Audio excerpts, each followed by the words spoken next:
Comparisons and contrasts of a counselor and social worker in the area of child abuse. Kathy E. Thompson, Psychology 496, Applied Project. Dr. Jeannie M. Thorndike, December 7th, 2017. A brief overview of child abuse. Unfortunately, it is very difficult for the clinician to assess children who suffer from abuse, whether it is physical, mental, or sexual, until it is in a critical phase or too late. Therefore, it is essential that any professional that works with abused children is provided with the ability to make an adequate assessment regarding probable signs of abuse and subsequent treatment.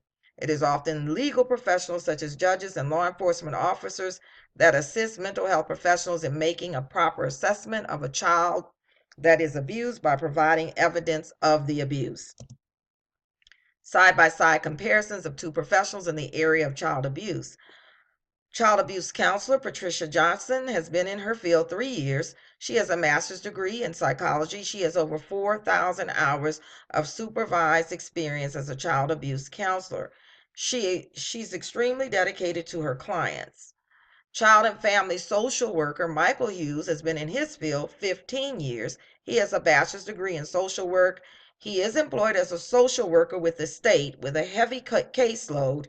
He does not always have adequate time to spend with each client. Patricia Johnson, child abuse counselor.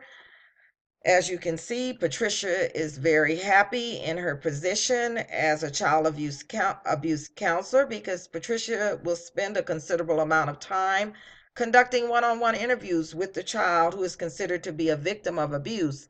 And she will base her final assessment on the child's treatment based on a patient-centered model.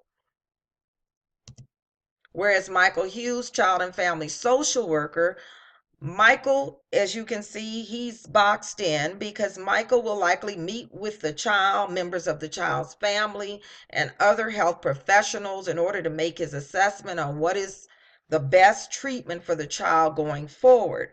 Being an employee of the state, Michael will also be making certain that he is following all state guidelines and protocols and will not have as much flexibility in what he can recommend as far as treatment. Therefore, Michael's recommendations will be based on an evidence-based model. Comparison of the two experts' points of views. Patricia Johnson.